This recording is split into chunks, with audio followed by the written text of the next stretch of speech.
She was 6 years old, alone in a warehouse in Seoul for 3 days with no food, no water, and nothing but a crayon drawing pressed against her chest. And when the most feared crime boss in the city finally found her, blood on his hands, gun in his grip, eyes that had buried his daughter just hours before, she did not scream. She looked up at this terrifying man in the dark and whispered 7 words that stopped him cold. Can I call you Dada? Stay with me. Because what this little Ethiopian girl did not know, what makes this story almost impossible to believe, is that she had been best friends with his daughter. The daughter he had just put in the ground that same night. And the drawing she was clutching? His dead daughter drew it, the week before she died. But before we continue, kindly hit the subscribe button and tell us where you are watching from. The rain fell on Seoul like it had somewhere to be. It hammered the stone. It swallowed the streetlights whole. It drowned out everything. The distant traffic, the idle chatter of late-night vendors shutting down their stalls, the sound of a father's heart cracking open for the very last time. Kwon Ji-hoon stood at the graveside with a small blood-stained teddy bear in his hands. He had not cried.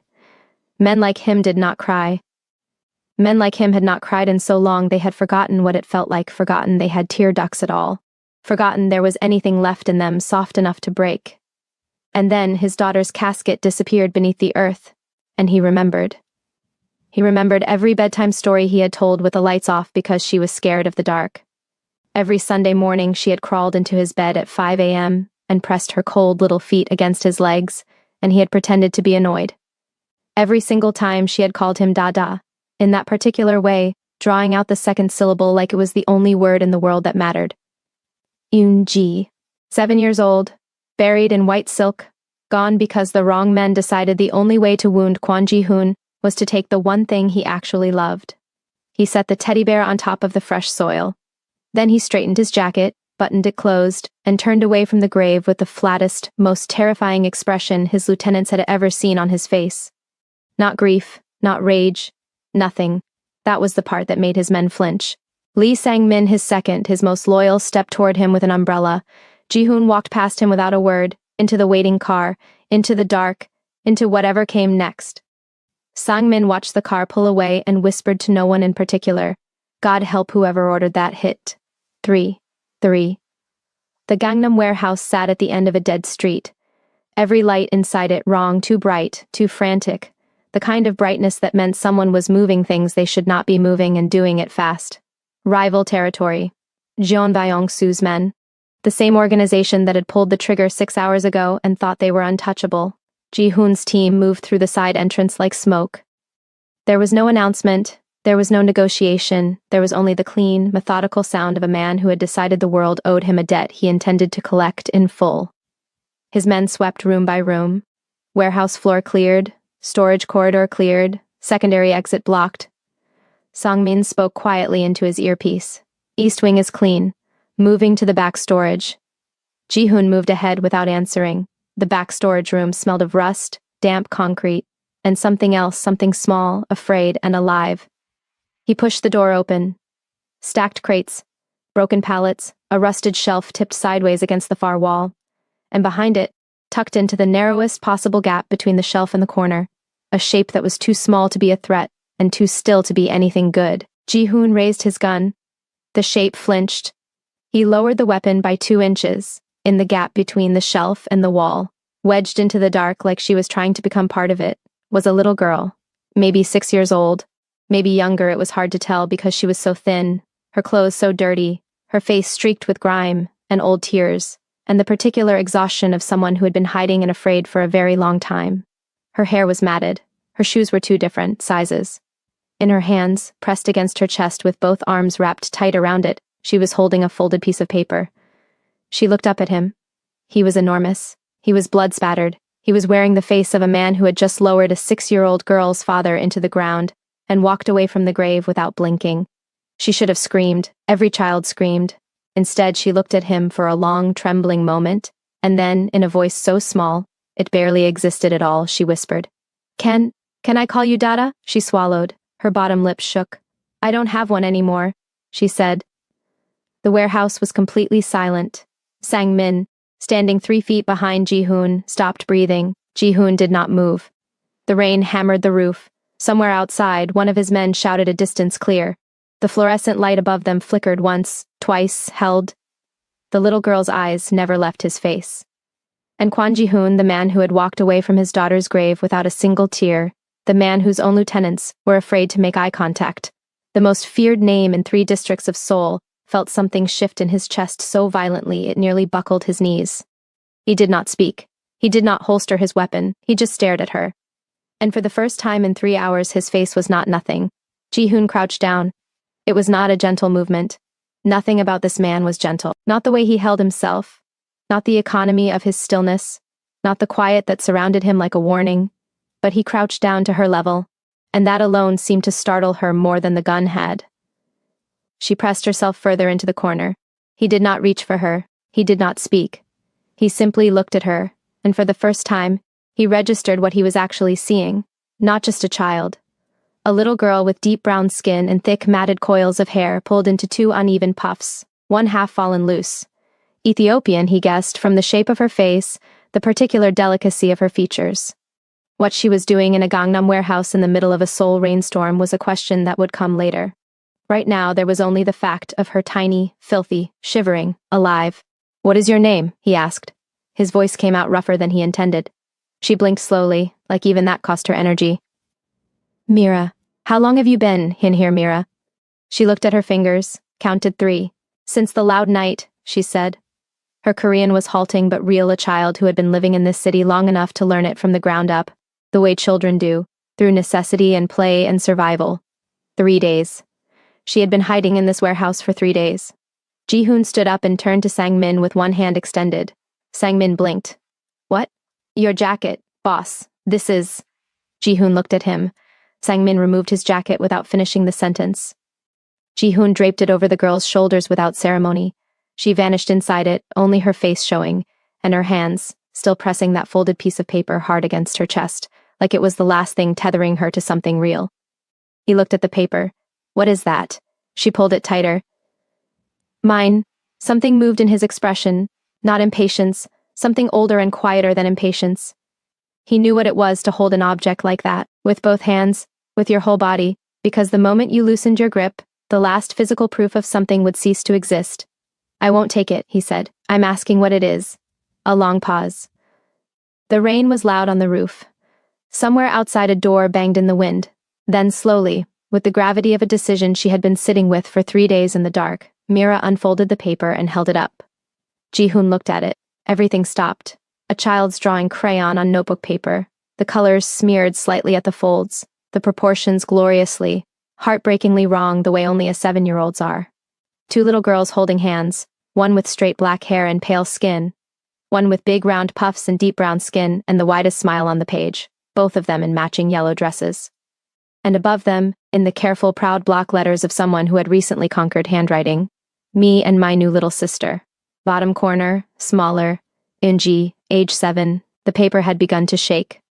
Ji-hoon looked down and realized it was his hand causing it. "Where did you get this?" he asked. Not a question. His voice had dropped to something barely above a frequency. Mira looked up at him. "She drew it for me, the week before the loud night." She touched the edge of the paper carefully, like it was a living thing. "She said she was going to ask her appa to let me come live with them. She said she was going to make him say yes because she always made him say yes." Ji-hoon's jaw locked. "She talked about her appa a lot," Mira continued, with the devastating honesty of a 6-year-old who had no idea what she was doing to the man in front of her. "She said he was very scary, but his eyes were kind. She said he was the safest person in the world even though nobody else thought so." A small pause. "She called him appa mostly, but when she was scared, she called him Dada. She said that was her secret word, the one that meant I really need you." Behind Ji-hoon, Sang-min pressed the back of his hand to his mouth. "She was my best friend," Mira said. Her voice thinned at the edges. "My abeoji, my father, he worked in this city. He brought me here with him. But then some men..." She stopped, swallowed, started again in a smaller voice. "Some men came to where we were staying, and after that it was only me." The temperature in the room changed. Ji-hoon's eyes moved to Sang-min. A look passed between them fast, sharp, full of meaning that Mira could not read. Sang-min gave a single small nod. "I'll find out who..." "Onji found me," Mira continued. "At the Yellow Door place. The weekend place with the aunties. She walked in the first Sunday and she sat right next to me even though I didn't speak much Korean yet, and she said, a ghost of something crossed her face, the memory so vivid it almost looked like joy for a second. She said, you have sad eyes but a nice mouth, I think we should be friends. Mira almost smiled. She was like that, she just decided things. Ji-hoon could hear it. He could hear exactly how Eunji would have said it chin up, completely certain, because she had never once encountered a problem she didn't believe she could fix with enough stubbornness and enough love. Child reciting something they have repeated to themselves many times in the dark. We snuck outside. We were not supposed to. It was getting dark but Eunji wanted to count the red cars on the big road because she had a game. She stopped, breathed. Then the loud sounds started. And Eunji grabbed me. She was bigger than me so she pushed me behind a car and she stood in front and she shouted, run to the big building. Mira, run and don't look back. The fluorescent light above them flickered, held. I ran, Mira said. I didn't look back because she told me not to. But when I came back. She couldn't finish that sentence. She didn't need to. She looked at me, Mira whispered. And she said, tell my appa I love him. Tell him I was not scared. Tell him his eyes are kind. The silence that followed had weight to it. Ji-hoon had spent 3 hours constructing a war out of the space where his grief should have been. He had planned routes. He had assigned targets. He had walked away from the grave with a flat face and cold hands and the absolute certainty that action was the only language available to him now. Tell him I was not scared. She had known.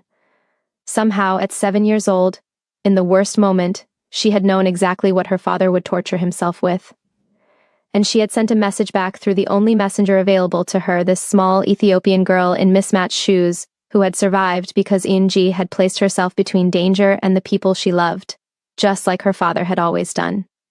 Ji-hoon turned away. Sang-min looked at the floor. The 2 men in the doorway looked at the ceiling. Nobody spoke. Nobody moved.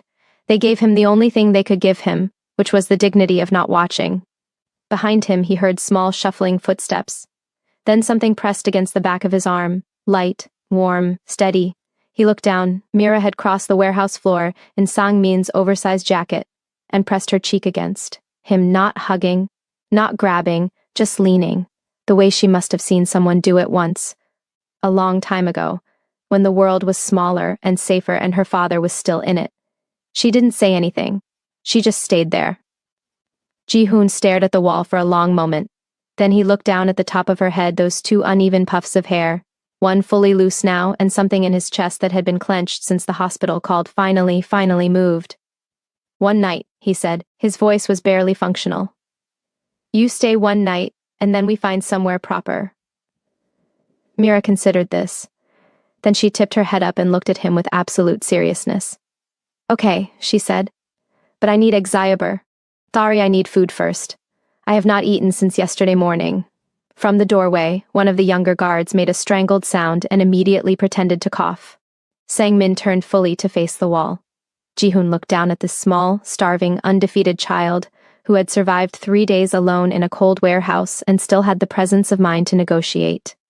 Get the car, he said quietly, and for the first time since the grave, his voice did not sound like the opening move of a war. The penthouse was the kind of silence that cost money. 42nd floor. Floor-to-ceiling glass on 3 sides, soul spread out below like a circuit board someone had set on fire, all neon and rain, and the distant blur of the Han River. Imported stone floors. Furniture that had never been sat in casually. A kitchen that had been used exactly twice, both times by staff. Mira walked in and stopped in the middle of the living room. She turned in a slow circle, neck craned back, taking in the height of the ceilings, the size of the windows, the enormous empty gray space of it. Then she looked at Ji-hoon. You live here alone? Yes, Ji-hoon responded. She looked around again. Something in her small face shifted, not awe, not envy, something closer to concern. That's very sad, she said. Sang-min, standing by the elevator, pressed his lips together very hard. Ji-hoon looked at her for a moment. Then he walked to the kitchen and opened the refrigerator. There was a bottle of imported water, 2 containers of leftover food from a restaurant that delivered twice a week, and a single pear that had been there long enough to have opinions about it. He stared at the contents. Mira appeared at his elbow, barely reaching his hip, and peered in alongside him with great seriousness. I can cook, she announced. You're 6. he said. I am almost 7, and my Abiyaji taught me. She was already pulling open the lower cabinets with the confidence of someone who had decided this was her kitchen now. Do you have rice? Injera? No, you won't have injera. Do you have eggs? Mira, Ji-hoon called. Ramyeon. She had found a stack of instant noodle packets in the back of a cabinet, behind a bottle of whiskey that had probably cost more than most people's monthly rent. She emerged holding 2 packets above her head like trophies. I know how to make this. Eun-ji showed me. Ji-hoon looked at the ramyeon packets, then at her. Sit down, he said. I'll make it. You don't know how. I know how to make ramyeon. She squinted at him with an expression that communicated, politely but clearly, that she had serious doubts about this. Then she climbed onto one of the kitchen stools, a process that required significantly more effort than she would admit, and sat with her hands folded on the counter, supervising. Ji-hoon made the ramyeon. It was not complicated. It should not have been an event, but Mira narrated every step in a running commentary that was half Korean, half Amharic, delivered with the solemn authority of a head chef. More water. The fire is too high. Yoonji always put an egg in. Do you have an egg? You should always have eggs. And somewhere in the middle of it, Ji-hoon realized that 12 minutes had passed, and he had not thought about the grave once. He put the egg in. Mira nodded, satisfied. They ate at the kitchen counter because the dining table was the size of a small country and felt absurd for 2 people, one of whom was barely visible above the countertop. Mira ate with focused, unself-conscious hunger, both hands on the chopsticks, cheeks working, occasionally making small sounds of approval that she didn't seem to notice she was making. Ji-hoon watched her. He was not eating. He had the bowl in front of him and the chopsticks in his hand, and he was watching this child eat like it was the most important thing he had witnessed in years. Which, he was beginning to understand, it might have been. She caught him looking. Eat, she said, pointing at his bowl with her chopsticks. Food is not good when it's cold. He ate. He put her in Eun-ji's room. It was the only room in the penthouse that had any warmth in it, pale yellow walls, a low bed with a canopy, shelves of books and small plush animals, and the particular organized chaos of a child who had strong feelings about where things belonged. He had not been able to touch it.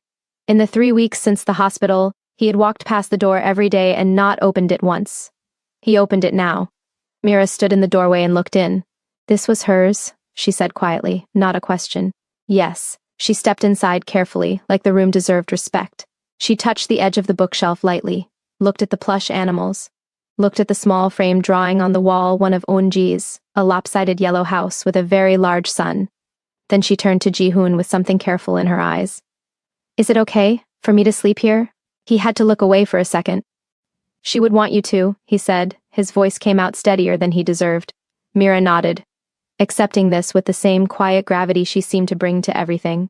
Then she climbed into the bed still in Sang-min's jacket, which he was never getting back, and pulled the blanket up to her chin.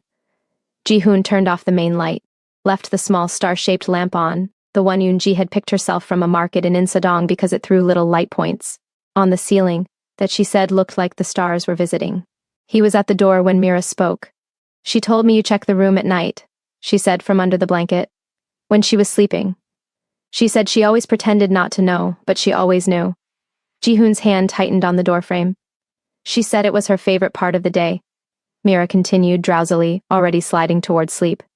Because it meant even when he was scary to everyone else, he was just her Dada at night. He stood in the doorway for a long time after she fell asleep. He stood there quietly, waiting as her breathing gradually slowed and deepened. After a moment, she made a small sound and turned over, her hair gently spreading across the pillow like a dark halo. He turned off the star lamp last. By morning, the penthouse had changed. He could not have explained how.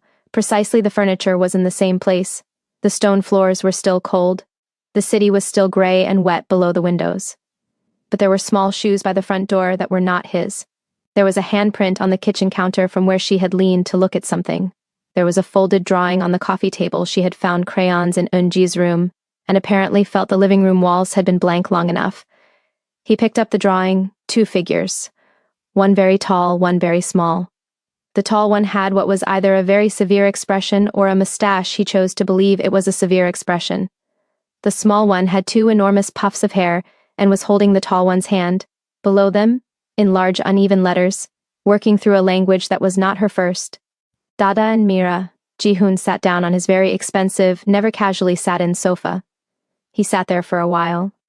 Sang-min arrived at 9 with 3 lieutenants and a briefing folder and found his boss sitting on the sofa staring at a crayon drawing. He set the folder on the table. Ji-hoon did not look up. "The Jeon hit," Sang-min said carefully. "We have a window this weekend. Clean entry, confirmed location, minimal." "Push it." Sang-min paused. "Boss, push it 2 weeks." The 3 lieutenants exchanged a look that they immediately regretted, because Ji-hoon looked up at exactly the wrong moment, and each of them found something urgent to study in a different direction.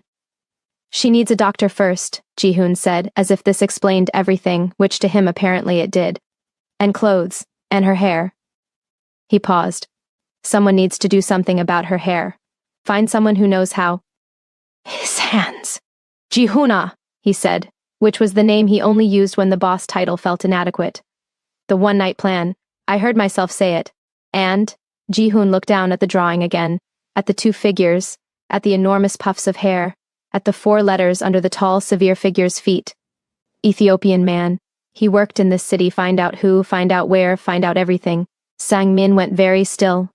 "You think it connects? I think a 6-year-old girl ends up alone in a rival gang's warehouse, 3 days after her father is killed, and the only person looking for her is nobody." He set the drawing down with more care than he had touched anything in weeks. "Find out." Sang-min nodded once and turned to go. "And Sang-min," he stopped. "Armani makes children's clothes," Ji-hoon said. "I assume." Sang-min turned around fully, stared at his boss, looked at the lieutenants, looked back. "I'll check," he said, from down the hallway. Small feet padded toward the kitchen, and a child's voice called out in the particular demanding tone of someone who had woken up hungry and seen absolutely no reason to be subtle about it. "Dada, there are no eggs. I told you about the eggs." One of the lieutenants, the youngest one, barely 22, made a sound like air escaping a tire and had to leave the room. Ji-hoon stood up, and for the second time in 12 hours, Kwon Ji-hoon feared, ruthless, the most dangerous name in 3 districts of Seoul, walked to his kitchen to be corrected about grocery shopping by a 6-year-old Ethiopian girl in an Armani jacket. The war could wait. 3 days passed. Just 3 days and the penthouse was unrecognizable, not structurally. The stone floors were still cold, the windows still enormous, the furniture still the kind that cost more than most people's cars. But there were crayon drawings on the refrigerator now, held up with magnets that Mira had found in a kitchen drawer and deployed without asking. There was a small pair of braided hair ties on the bathroom counter next to his expensive imported cologne.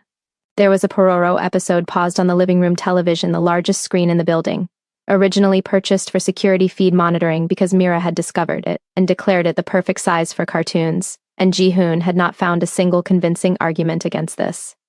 He had also, at some point in the last 72 hours, learned the names of every character in Pororo.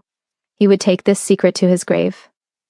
The doctor came on the second morning, a quiet, discreet woman that Sang-min trusted and confirmed what Ji-hoon had already read in the hollows of Mira's cheeks, and the way she ate like every meal might be her last.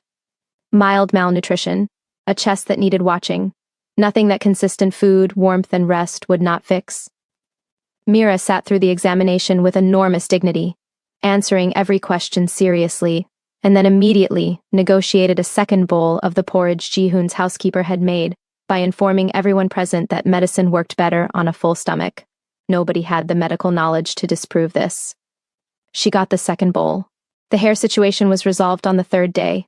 Sang-min, who had made 17 phone calls and consulted 2 people he would never publicly admit to consulting, arrived with a woman named Aisha, who ran a natural hair studio in Mapogu and had agreed to a house call for a fee that Sang-min described only as significant.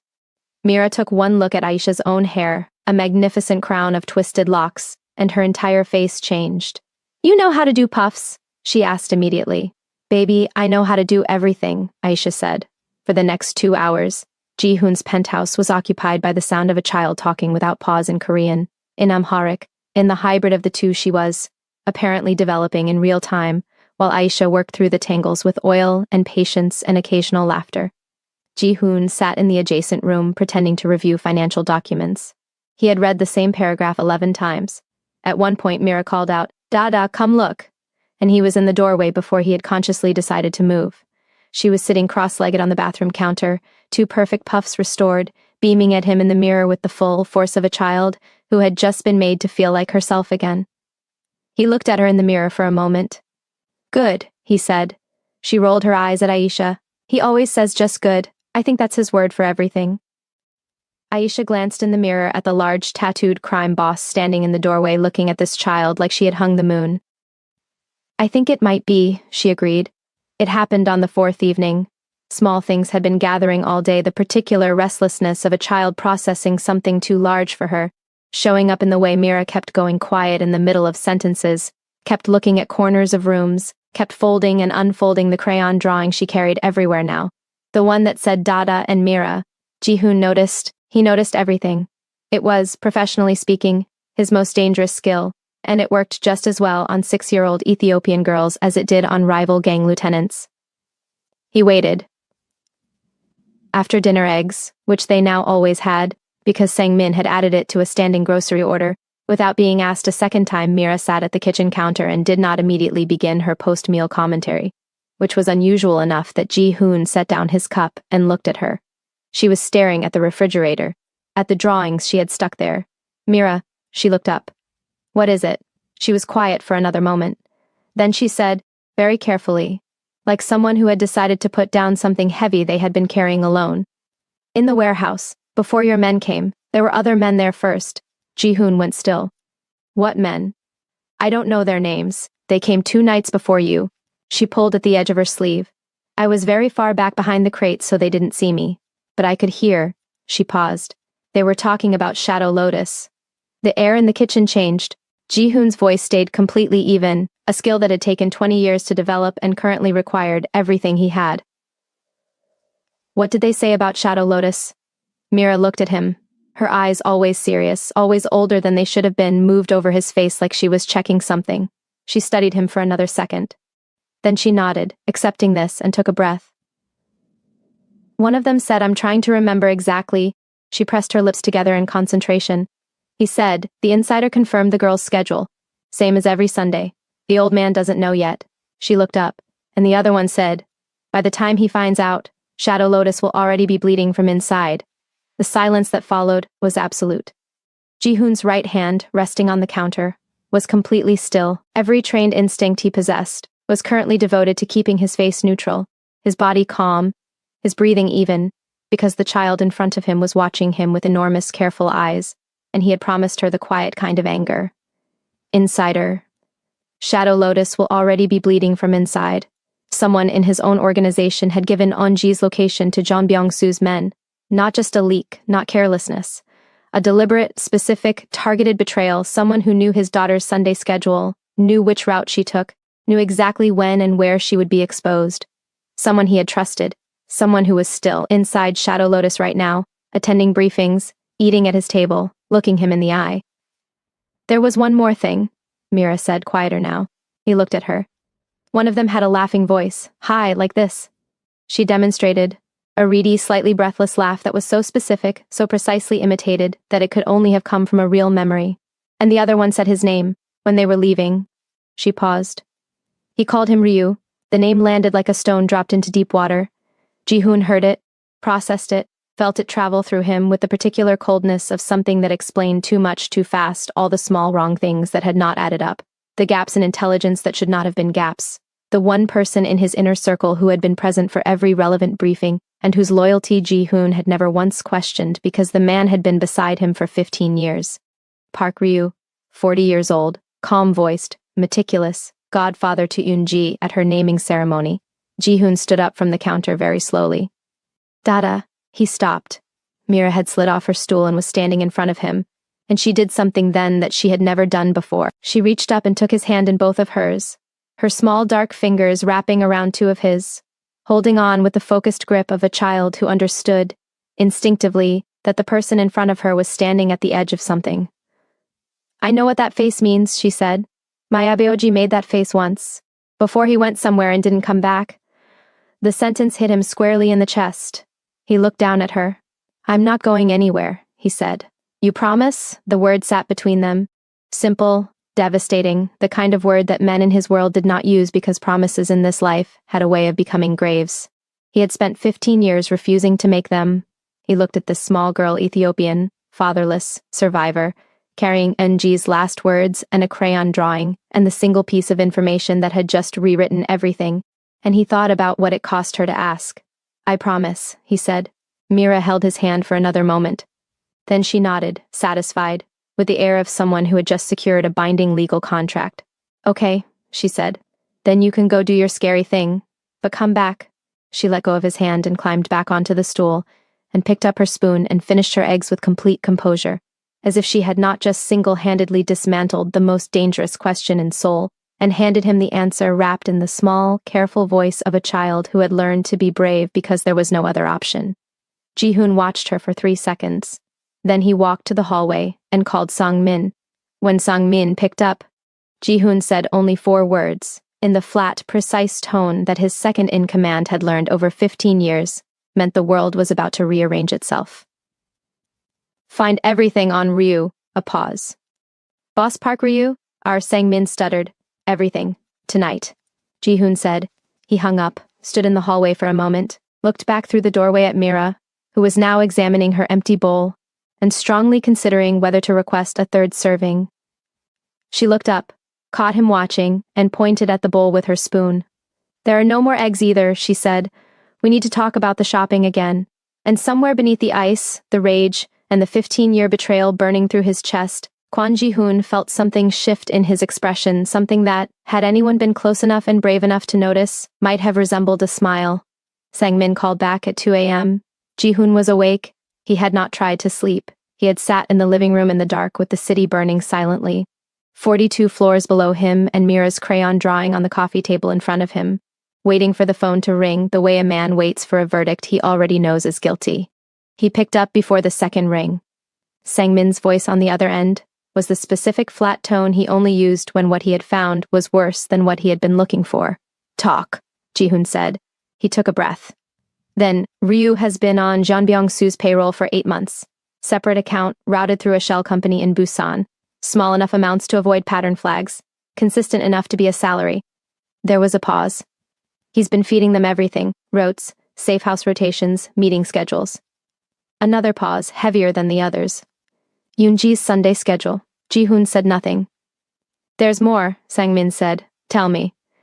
"The Ethiopian man, Mira's father, his name was Tades Bekele. Engineer. Legitimate work visa, 18 months in Seoul, subcontracted to a logistics company in Mapogu." The sound of papers. "The logistics company is a front. Shell ownership traces back 4 layers and lands on." There was a pause that lasted exactly long enough for Ji-hoon to already know the answer. "Jeon Byung-soo." The city below the window went on burning. Indifferent. "Tades found something," Sang-min continued. "We don't have everything. Yet. But based on the financial trail he was handling freight manifests, he would have seen the real cargo." He started asking questions he wasn't supposed to ask. 2 weeks later, he was dead. The papers again. "Ruled a street robbery. Nobody looked twice. He was foreign, he was alone, and nobody was looking for the truth." Ji-hoon stood up from the sofa. He walked to the window and stood there, looking out at Seoul, and for a long moment he thought about a man named Tades Bekele, who had come to the city to build something, who had brought his daughter with him because perhaps there was no one else to leave her with, or perhaps because he simply could not bear to be that far from her, and who had died alone on a street in a city that did not know his name, for the crime of being honest in a place that punished honesty. He thought about Mira saying, "Some men came and after that it was only me." He thought about NG finding her at the Yellow Door place. 2 little girls, one Korean, one Ethiopian, one with a father who ran one of the most feared criminal organizations in Seoul, one with a father who had just stumbled into the edges of it, finding each other anyway. Matching smiles, matching yellow dresses and a crayon drawing, best friends in the way children become best friends completely, immediately, without audition. He thought about Eunji standing in front of Mira on the worst night. He thought about the word insider.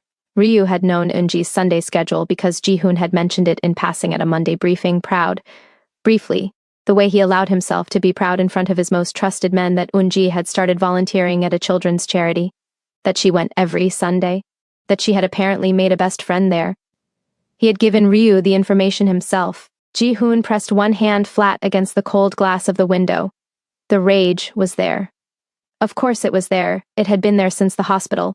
a dark, massive thing living in the center of him that he had been feeding with planning and strategy and forward motion. But it was different now. It had a shape now, a name.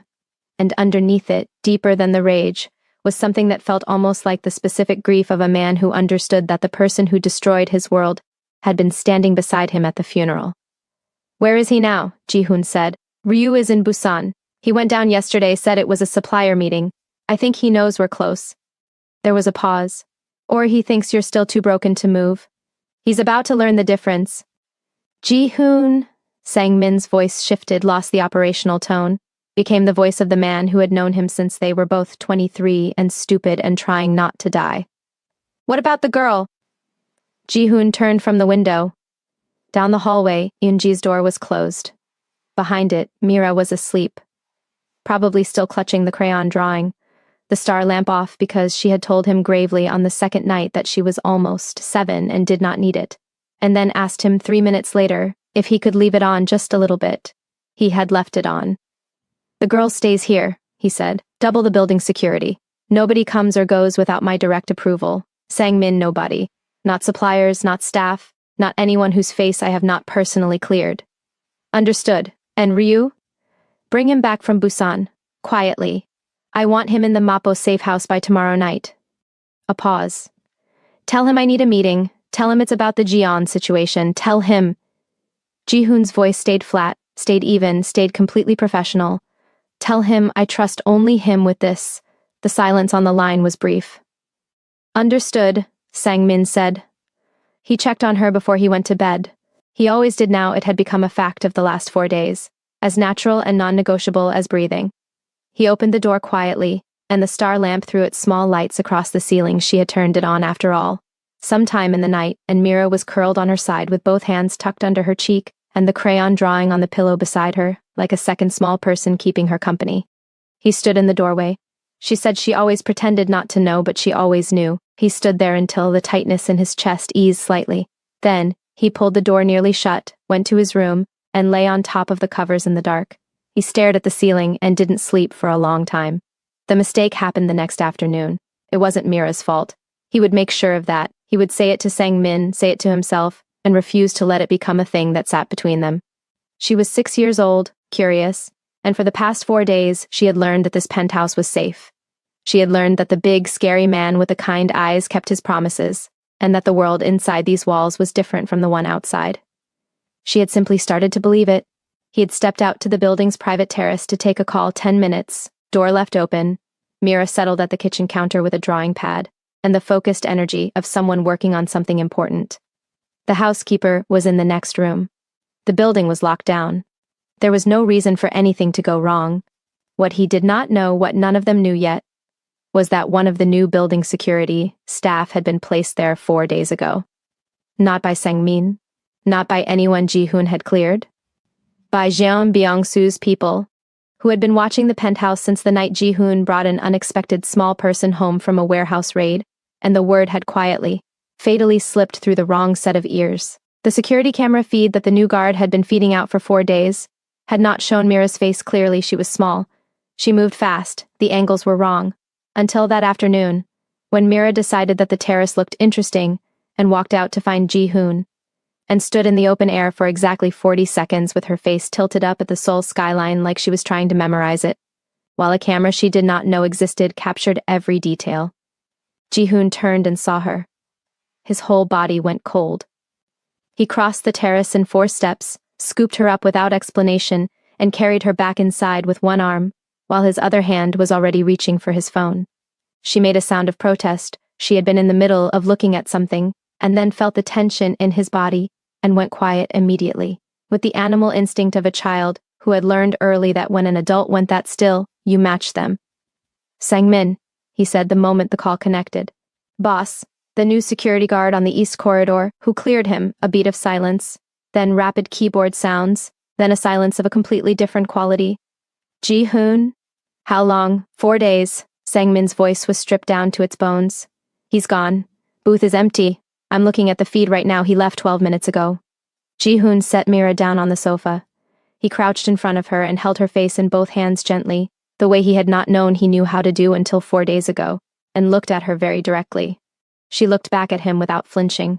She had the bravest eyes he had ever seen in his life. Listen to me, he said. We need to move, right now. You're going to do exactly what I say, and you're not going to be scared. Mira held his gaze. I'm not scared, she said, and her voice only shook a little bit. Good girl, he stood up, back into the phone. Get the cars. And Sangmin, find Ryu. Right now. If he hears about the security breach before we get to him, he'll run, and I will burn this entire city down finding him. Already on it. A pause. Ji-hoon, they've seen her face, they know she's real. They're going to come for her. I know, they're going to use her to get to you. I know. His voice was very quiet. That's the last mistake they're going to make. He hung up. Mira was standing now, small and straight in the middle of the enormous living room, clutching the crayon drawing in both hands. She had picked it up from the coffee table without thinking, the way she always reached for it when the world shifted. She looked at him. Are we running away? She asked. We're moving somewhere safer. Together? The word was so small, so careful. The whole weight of the last 4 days was inside it, every meal, every egg conversation, every Pororo episode, every time she had fallen asleep knowing he was standing in the doorway. Ji-hoon looked at the 6-year-old Ethiopian girl who had walked into his life through the worst night of it and had proceeded, with complete, unhurried certainty, to make herself indispensable. Together, he said. Mira exhaled, nodded once. Then she tucked the drawing inside her shirt, close to her chest, and looked at him with an expression of total readiness. Okay, she said. I'm ready. But Dada, what? Can we take the eggs? Somewhere in the wreckage of everything, the betrayal, the breach, the war now fully arrived at his door. Ji-hoon felt it again. That thing in his face. That impossible, inconvenient, completely unstoppable thing. Yes, he said. We can take the eggs. He picked her up and walked to the door and did not look back at the penthouse, at the drawings, on the refrigerator, at the Pororo paused on the screen, at the 42 floors of cold, expensive silence that had somehow, in 4 days, become something that resembled a home. He had everything that mattered. He was holding her. The Mapo safe house smelled like old wood and river damp. It sat at the end of a narrow lane, 3 blocks from the Han. Unremarkable from the outside, a 2-story building with shuttered windows and a rusted gate that looked abandoned because it was supposed to look abandoned. Inside, it was reinforced steel, monitored exits, a generator that could run the building dark for 72 hours, and enough firepower in the basement to start a small war. Ji-hoon was about to start a slightly larger one. Mira had fallen asleep in the car on the way over, one cheek pressed against his arm, the crayon drawing still tucked inside her shirt. He had carried her inside without waking her, and put her in the back room on the 2nd floor, the most interior room in the building.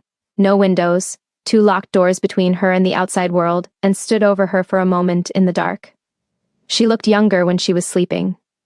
6 years old in a way she rarely allowed herself to look when she was awake, when she was busy being brave, being composed, being the girl who had survived 3 days alone in a warehouse and come out the other side still capable of negotiating for eggs. He pulled the blanket up. Then he went downstairs to the basement where Park Ryu was already waiting. Ryu was sitting at the table when Ji-hoon walked in, 53 years old, silver at his temples, a face that Ji-hoon had read as calm and trustworthy for 15 years and was only now understanding had simply been practiced. He was dressed like a man who had come to a business meeting, which was exactly the performance he had calculated Ji-hoon would expect, composed, unhurried, nothing to hide. He stood when Ji-hoon entered. Ji-hoona, I came as soon as Sangmin called. I heard there was a security breach at the penthouse, what do we know?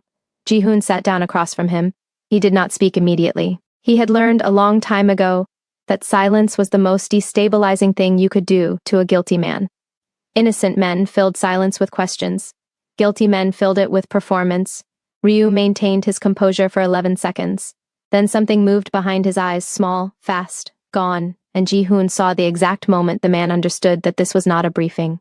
The Busan account, Ji-hoon said. The shell in Mapo, 8 months, Ryu. 8 months you sat across from me at that table and looked me in the eye. Ryu's face did something complicated. Then it settled, and what it settled into was not shame, not remorse, not the collapse of a man caught. It settled into the particular cold composure of someone who had already prepared for this conversation, and decided exactly how to play it. Ji-hoon, Yoonji's Sunday schedule. Ji-hoon's voice was completely flat. You were in that briefing, I told you myself, I told you she had made a friend at the charity. I told you she went every Sunday. A pause. I was proud of her. I wanted you to know. Something finally cracked in Ryu's face. Not guilt, something worse. Something that looked almost like the memory of having cared, once, before he had made too many small compromises to find his way back. Jiyeon made an offer I couldn't, he said. Don't. Ji-hoon's hand came down on the table. Not a slam, something quieter, more final. Don't tell me what he offered. Don't tell me you had reasons. Don't tell me anything that asks me to understand this, because I will tell you right now there is no version of this I will ever understand. Ryu looked at him.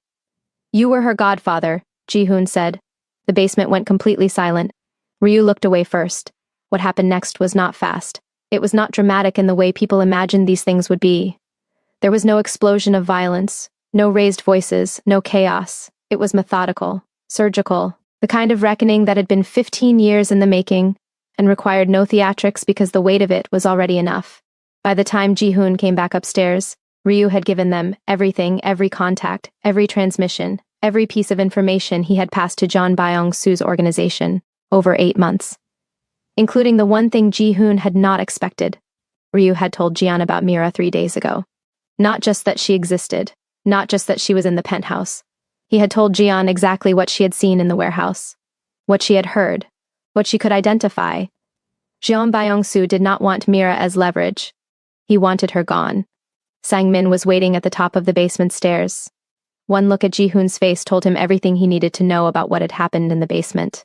He had worked beside this man for 17 years, and he had seen that expression exactly twice before, and both times it had preceded something that was still discussed in certain circles of Seoul, in hushed tones. Talk, Ji-hoon said. Jiyeon has a team moving. We picked up chatter 20 minutes ago, 6 men, 2 vehicles, they have the safe house location. Sang-min's jaw was tight. Ryu must have transmitted before he came in. Ji-hoon processed this without breaking stride, moving through the safe house to the security station, where 3 of his men were monitoring feeds. How long? 20 minutes, maybe less. Get Mira out. To where? If they have this location, they may have. There's a secondary site in Yongsan, Aisha. He was already at the monitors, reading the camera feeds, with the fast, systematic sweep of someone who had spent 20 years learning to see threats before they materialized. Call Aisha. She doesn't exist in any of our records. Ryu had no way to flag her. Take Mira there. Sang-min hesitated. One beat the hesitation of a man who had something to say, and was deciding whether to say it. And you? Ji-hoon looked at him. I'm staying, he said. Ji-hoon. 6 men, 2 vehicles. He turned back to the monitors. Tell the others to pull back to the perimeter. I don't want anyone caught in the middle of this that doesn't need to be. That's not a strategy, it's a message. His voice was quiet. Absolute. Jiyeon needs to understand what happens when he makes this personal. Tonight I'm going to make sure he understands. Sang-min looked at his boss for a long moment. Then he nodded the nod of a man who had stopped trying to talk sense into a force of nature, and turned toward the stairs. He was on the 3rd step when they heard it, a small sound. Above them. The particular soft-footed sound of a child who had woken up in a strange place and gone looking for a familiar one. Both men looked up. Mira was at the top of the stairs. She was in her socks and the oversized sleep shirt the housekeeper had found for her, hair slightly flattened on one side from the pillow, the crayon drawing held against her chest. She had the look of someone who had woken from a dream and needed to confirm that the person she was looking for was still real. She found Ji-hoon's face in the room below, and her shoulders dropped with relief. I woke up, she said simply, as if this explained everything. I see that. Ji-hoon's voice did the thing it only did for her, lost its operational edge, became something entirely different. Go back to the room, Mira. Sang-min is going to take you somewhere. She looked at Sang-min, then back at Ji-hoon. Where are you going? I have something to do here. Her eyes moved across the room, across the monitors, across the faces of the men stationed at the doors who were trying to look like nothing was happening, and failing completely. Mira was 6 years old, and she had spent enough time in enough wrong places to know what a room full of people preparing for something looked like. Are the bad men coming? She asked. Ji-hoon came to the foot of the stairs. He looked up at her. Yes, he said, because he did not lie to her. He had decided that on the first night, without even articulating it, this child had been lied to by the world enough times. He would not be one more person who told her everything was fine when it wasn't. Mira absorbed this. Her fingers tightened on the drawing. Then I'm staying with you, she said. You promised. Her voice was very small and very firm. You said together, in the penthouse. You said together. The room was quiet. Ji-hoon held her gaze. This child, this impossible, stubborn, brave, infuriating child, who quoted his own words back to him with the precision of a lawyer, and the eyes of someone who understood, on a level that went below language, what it meant to watch someone you loved walk toward danger and be told to go the other way. Turned around.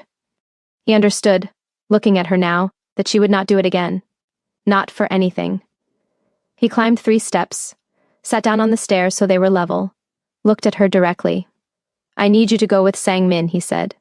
Not because I'm leaving you, because I need to know you're safe so I can do what I need to do. Do you understand the difference? Her bottom lip pressed tight. If I know you're safe, he continued, I can fight. If I don't know if I'm worried about you, then I can't. And these men coming here tonight, Mira, they are coming because of what you heard. Which means you are the most important person in this building and I need you protected. She looked at him for a long, searching moment. You'll come after? She asked. I will come after, he responded. You promise? Like a real promise, not a maybe promise. Like a real promise, she studied his face. Every line of it, the way she had studied it the first night in the warehouse, when she had decided, with 6-year-old certainty, that this terrifying blood-spattered man had kind eyes. Then she leaned forward and pressed her forehead against his, a gesture so instinctive, so purely a child reaching for the person who had become her safe place, that the youngest of Ji-hoon's men at the door had to look at the ceiling. Okay, she whispered. But come back or I'll be very angry. He almost smiled. I know. She pulled back, looked at him one more second. Then she turned to Sang-min with total composure, drawing tucked against her chest, and said, I need my shoes. They're by the back door. Sang-min exhaled. I'll get them. They were gone in 4 minutes. Ji-hoon watched the car pull away on the monitor and then turned to face the room, his men, his building, the 6 vehicles on the outer camera feeds that had just turned into the far end of the lane. He rolled up his sleeves. Positions, he said. What happened in the next 22 minutes was not something that would appear in any police report. The CCTV on the lane had already been looped by one of Ji-hoon's tech people. The building's soundproofing was significant. The neighbors on this particular street had long ago learned that certain buildings on certain nights were best ignored. Ji-hoon moved through that building the way a storm moves, not randomly, not recklessly, but with the absolute focused inevitability of something that has been building pressure for weeks and has finally found its direction. 6 men came in. None of them walked back out. At the end of it, Ji-hoon was standing in the ground floor corridor with a cut above his left eye and his knuckles split and the particular stillness of a man who had just converted grief into something that would carry him forward. He took out his phone, called Sang-min. It's done. How is she?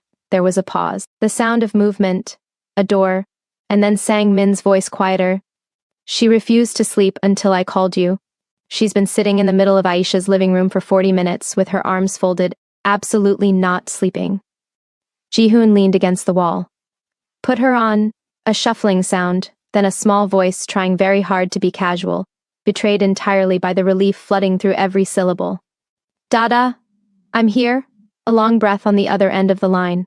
The sound of a 6-year-old girl, who had been holding herself together by sheer force of will, finally, privately, letting the tension go. I wasn't scared, she said. I know, he replied. I was only a little scared, she said. That's allowed. Another pause. Then, with the absolute certainty of someone stating a fact that was not up for discussion, I'm not moving again until you get here. I'll be there in 30 minutes. 20, she countered. 30, Mira, 25. He looked at the ceiling, at the building around him, at everything Jean Byung-soo had sent tonight to erase a 6-year-old girl who had witnessed something she shouldn't have. And what was left of it now? 25, he said. Go to sleep. I'll sleep when you get. Mira. That she had gone back to Sang-min because she had gotten what she needed and she was 6 years old and negotiation was a tool you used and then put down. Sang-min came back on the line. He sounded like a man trying not to laugh in a situation that did not technically merit laughing. 25 minutes, boss, he said. She's holding you to it. Ji-hoon pushed off the wall, looked at his watch. Tell her 20, he said, and walked out into the Seoul night. 3 weeks later, Seoul was holding its breath, not in a way that was obvious. Nothing that made the news, altered traffic, or disrupted the usual vibrant hum of the city. The street vendors still set up at dawn. The subway continued running every 4 minutes. The Han River flowed beneath its bridges, unchanged and unaffected by human affairs. But in certain rooms, in certain circles, in the underground architecture of a city that had always had two faces, something was shifting, something large and load-bearing was coming loose, and the people who paid attention to such things could feel it the way you feel a change in air pressure before a storm, not the storm itself. Just the knowledge that it was coming, and that when it arrived, nothing would look quite the same, after. Kwon Ji-hoon was the storm. He had spent 3 weeks doing what he did better than anyone alive, not fighting loudly, not moving recklessly, but working with the patient, devastating precision of a man who had spent 15 years, building a network specifically, so that when the moment came to pull it apart thread by thread, he would know exactly which thread to pull first. John Byung-soo's organization had 6 revenue streams. Ji-hoon cut 4 of them in the first week quietly, through third parties in ways that looked like bad luck or market forces, or the kind of ordinary entropy that afflicts businesses that operate outside the law. No bodies, no evidence, just 4 streams of money that stopped flowing and did not start again. The 5th stream he let run, so Jian would feel it happening and not know where it was coming from, so the paranoia would set in, so the man would start looking sideways at his own people, the way Ji-hoon had looked sideways at his own for 8 months, without knowing where to look. Let him feel that. The 6th stream Ji-hoon saved for last, because the 6th stream was the one that connected back to the shipping company in Mapogu, the one Tades Bekele had been working for, when he found the wrong manifest, and asked the wrong question, and died alone on a street in a city that hadn't known his name. That one Ji-hoon was going to shut down in person. Mira had not been told the details. She was 6, almost 7 now, a fact she mentioned with increasing frequency and pointed significance, and she did not need the details.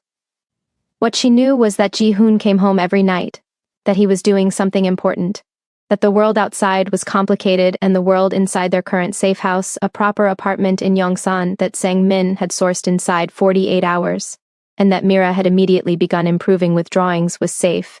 She had settled into the new space with the same practical acceptance she brought to everything, assessed it, rearranged the things she could reach, decided the kitchen window had the best light, and installed herself there every morning with her drawing pad and a bowl of whatever she had convinced Ji-hoon to make for breakfast.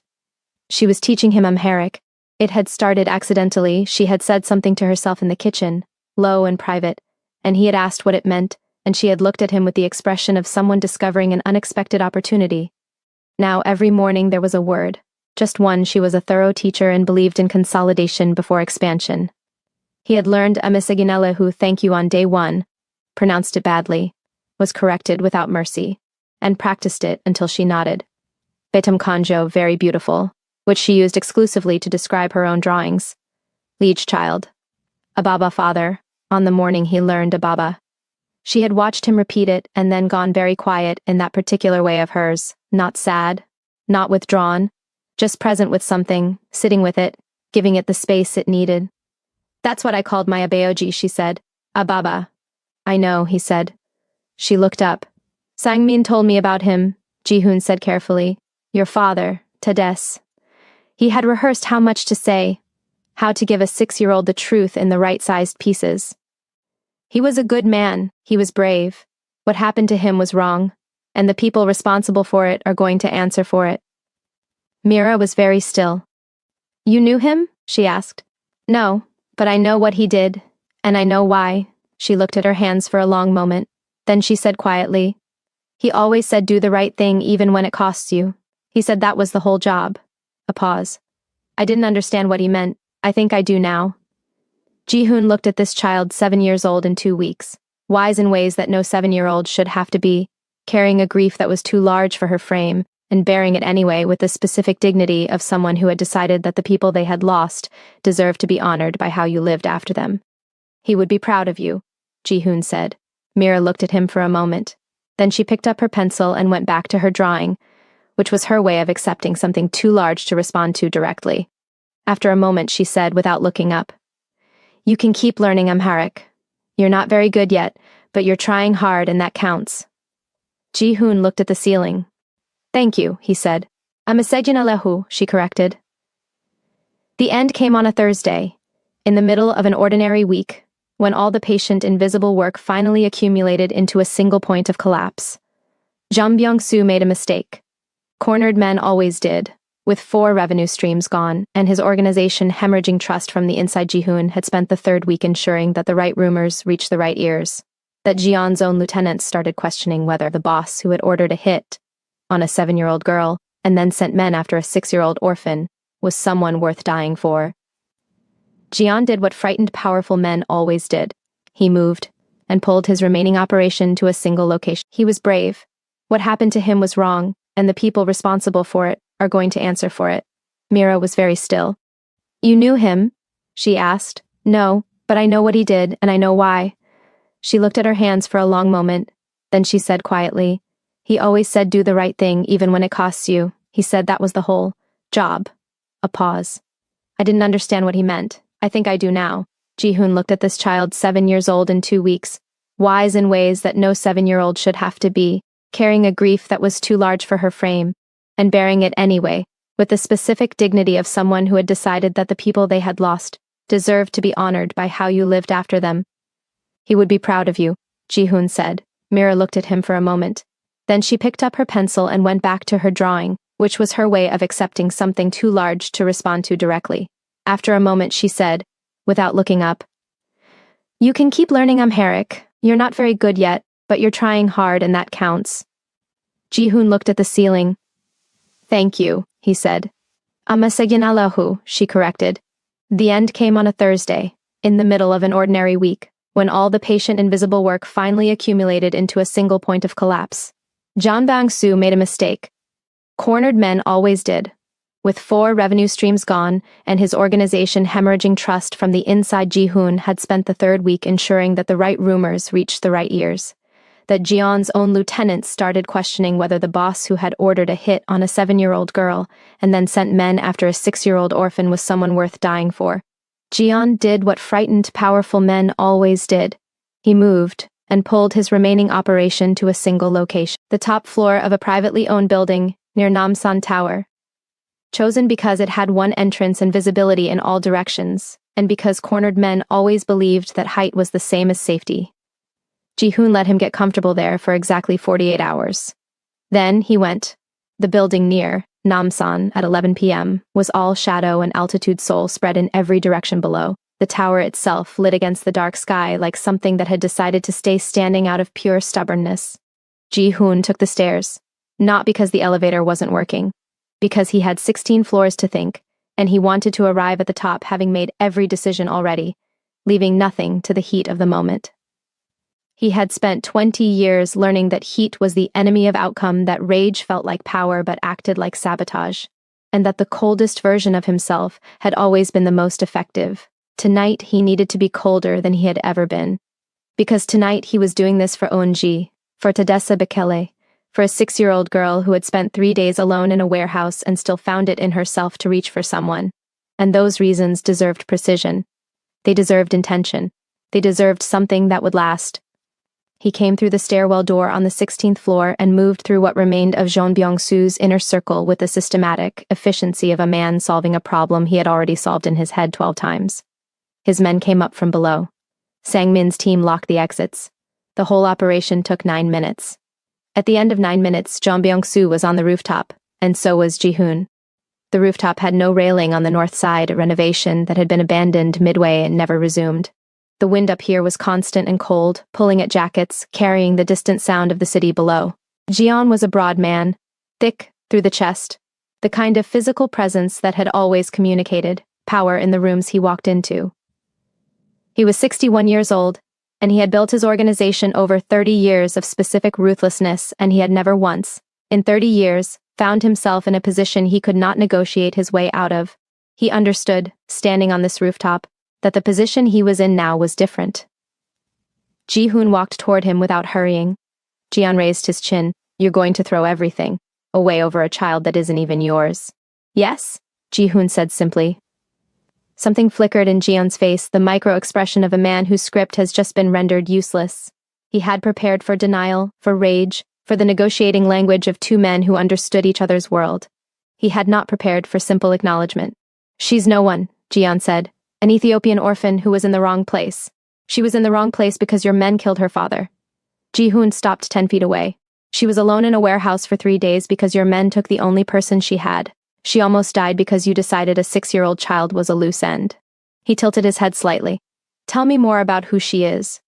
Jian's jaw tightened. I did what I had to. You ordered a drive-by that killed my daughter. Ji-hoon said, still flat, still even, still holding everything he was inside the absolute stillness of a man who had decided what this night would cost, and paid it in advance. You killed a man who did nothing except try to do the right thing. You sent men to a building where a 6-year-old girl was sleeping. A pause. You ran out of had-tos a long time ago. He raised his gun. Jian glanced at it, then at Ji-hoon's face. His eyes shifted to the northern edge of the rooftop, where the railing had been torn away, revealing a steep, 16-story drop beyond. He had one card left. He played it. Kill me and Shadow Lotus burns with me, he said. I have documentation. Everything your operations, your accounts, your people. Stored off-site, timed release, goes to the authorities the moment I don't check in. He let this land. Watched Ji-hoon's face for the reaction.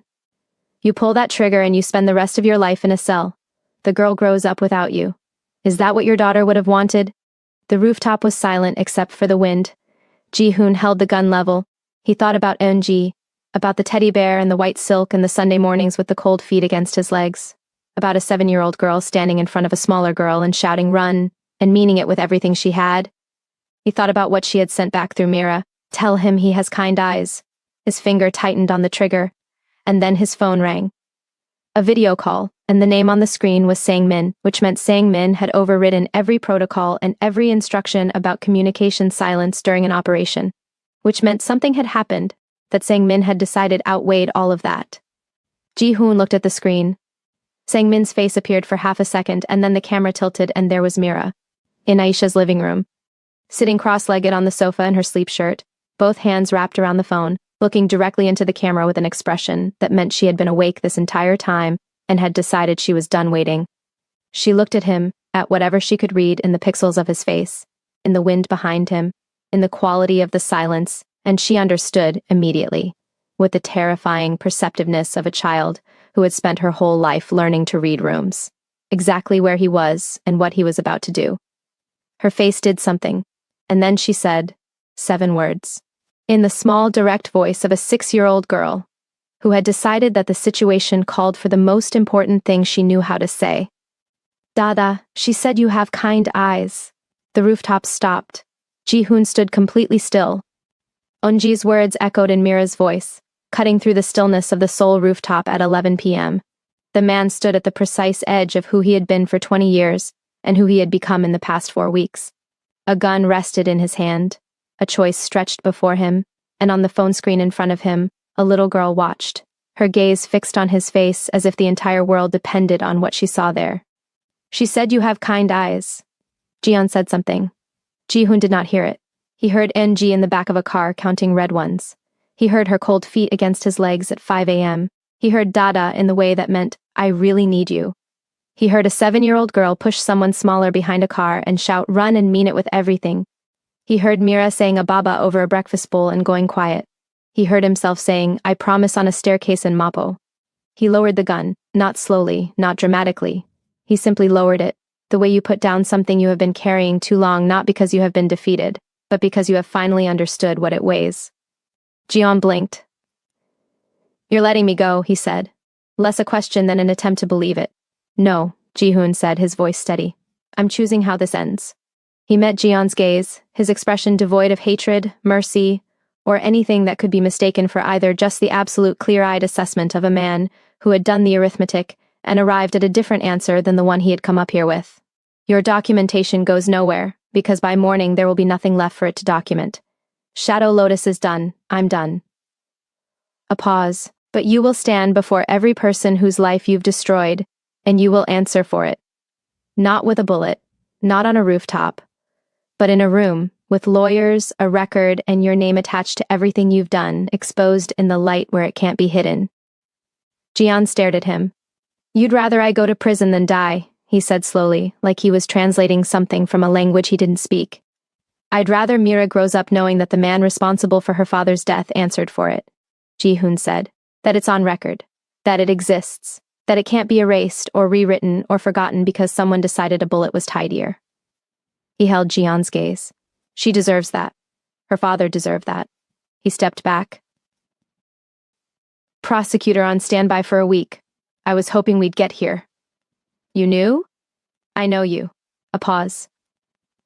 She's looking at you, by the way. She hasn't blinked. Ji-hoon looked at the phone screen. At Mira, still cross-legged, still holding the phone with both hands, still watching his face with those enormous, careful eyes. Go to sleep, he said. Is it over? She asked. He gazed at the Seoul skyline. Neon lights reflecting in the rain, the tower shining against the dark, and the Han River flowing quietly below, moving as it always had, steady, constant, and unbothered. It's over, he said. Mira looked at him for one more long moment, checking, confirming, running whatever internal verification process a 6-year-old runs when they need to know that the answer they are receiving is the real one. Then she nodded. Okay, she said. Amiseginallahu Dada, thank you. Ji-hoon looked at the phone screen. Betam Konjo, he said. Very beautiful. She had used it on her drawings. He was using it on her. She understood immediately. He could see it in her face, the way it shifted, the way she pressed her lips together to contain something, and then she lowered the phone, and the screen went dark. Ji-hoon stood on the rooftop for one more moment. Then he buttoned his jacket, put his phone in his pocket, and walked to the stairwell door. Behind him, his men moved toward Jeonbang-su, with zip ties and a prosecutor's contact number, and the end of 30 years. 1 year later. It was a Sunday. The cemetery outside Seoul was quiet, the kind of stillness that only autumn brings. Neither empty nor sorrowful, just peaceful. The trees were beginning to change color at the edges, and the air held the crisp chill of a season on the verge of shifting. Ji-hoon and Mira walked the path to Yoonji's grave together. Mira was 7 now. She had celebrated with a party that Aisha had organized, and Ji-hoon had stood in the middle of it, surrounded by 7-year-olds, streamers, and a cake shaped like a lion. Mira had chosen the lion cake herself, and no one in Ji-hoon's circle had dared to argue. She wore a yellow dress, the same shade as the one in the crayon drawing. She was carrying flowers, yellow ones, which she had selected herself at the market that morning with the focus of someone making an important decision. Ji-hoon walked beside her. He was not the same man who had stood at this grave a year ago with a flat face and cold hands and a war to build. He was not identical to the man who had walked into Aisha's living room at 1:15 a.m. to find a 6-year-old sitting cross-legged on a sofa, with her arms folded, refusing to sleep. He was still recognizably himself, still the silences, still the economy of expression, still the particular quality of stillness that had made men afraid of him for 2 decades. But there was something else in him now. Something that had grown in the space Mira had moved into without asking permission, the way plants grow in cracks, not despite the difficulty of the surface, but because of the light that found its way through. Shadow Lotus was gone, dismantled piece by piece over 3 months, not blown apart, but taken down the way you take down a building in the middle of a city, carefully, methodically, so the things around it stayed standing. The legitimate businesses remained. The people who had worked for him and wanted a different future had been helped toward one. The ones who hadn't, that was between them and whatever came next. Jean Byung-soo was in a courtroom. He had been for 6 months. The documentation he had threatened Ji-hoon with on the rooftop had become, with significant legal maneuvering and Sang-min's considerable organizational talent, the documentation that was dismantling him. Tedesbekela's name was on the record, his death was on the record, his daughter would know that it was on the record. Mira crouched at the grave and placed the yellow flowers carefully, not quickly, not perfunctorily, but with the same focused deliberateness she brought to everything that mattered. Then she sat back on her heels and looked at the stone. Big sister, she said. I came back. I said I would. The trees moved. The air was very still. Dada is different now, she continued, conversationally, the way she always spoke to Eunji, not like she was performing grief, but like she was genuinely catching up a friend on recent events. He learned some Amharic. He's not very good, but he tries hard. I told him that counts. There was a pause. He makes eggs now, properly, I taught him. She tilted her head. He still watches too many security feeds, but Sang-min says that's permanent, so I'm leaving it. Ji-hoon, standing behind her, looked at the grave. He did not speak yet. He let her have her time. I think about you every day, Mira said, quieter now. I think about the fish braid, the red cars and the yellow door place. I think about you pushing me. Her voice thinned at the edges. Her voice thinned at the edges. I used to feel bad about that. That you were in front and I was behind. Sangmin said you saved me. Dada said you made a choice. She looked at the stone. I think you were just being you. You just decided things. A leaf came down from the nearest tree, landed at the base of the headstone. I'm going to be okay, Mira said. Matter-of-factly, definitively. In the way she said things that she had decided were true, and were therefore going to be true through the sheer force of her insisting on them. I wanted you to know that, because I think you might have wondered. She placed one hand flat on the stone for a moment, just a moment. I'm going to be really, really okay. She stood up, brushed the grass from her knees. Then she turned and looked up at Ji-hoon. He looked down at her. Something passed between them, not words, not performance, just the specific silent understanding of two people who had found each other in the wreckage of the same night and had decided, separately and together, to build something from it. Mira reached up. He took her hand. They stood at the grave for a while, the tall man with kind eyes and the young girl in the yellow. Ress, with her lion-shaped birthday cake and her lively bilingual commentary on everything. And beyond the trees, the city continued, loud and indifferent, as cities do. Then Mira said, "Can we get ramyeon on the way home?" Ji-hoon looked at her. "We have food at home. I want ramyeon from the place with the red door, the one where the harmony puts extra egg. You have a preference for which specific restaurant's egg. It's a better egg. It's the same egg." Dada. She looked up at him with an expression of profound patience. It is not the same egg. He looked at the sky, at the trees, at the grave, at the yellow flowers she had placed, at the name carved in stone, at the small leaf that had landed like something deliberate. He looked at Mira, at the girl who had been left alone in the dark and had survived it, who had carried a dead girl's last words across a warehouse and delivered them to the person who needed them most, who had called a stranger Dada before she knew his name and had been right about his eyes when everyone else was too afraid to look. "Fine," he said. "The red door place." Mira smiled. It was Onji's smile. He had thought so from the first night. He had not said it. He had carried it privately in the way he carried most things, wide, certain, and completely sure of itself. The smile of someone who had decided joy was available, and was going to take it with both hands. He held her hand a little tighter. She swung their joined hands once the way children do, when they are happy and do not need to explain it, and they walked together down the path toward the gate. Behind them, on the headstone, a second leaf came down and settled beside the flowers. Yellow, like the color of a crayon drawing that had survived a warehouse, a war, and a year of everything, still hanging on the wall above, a 7-year-old's bed in a Yongsan apartment. Me and my new little sister.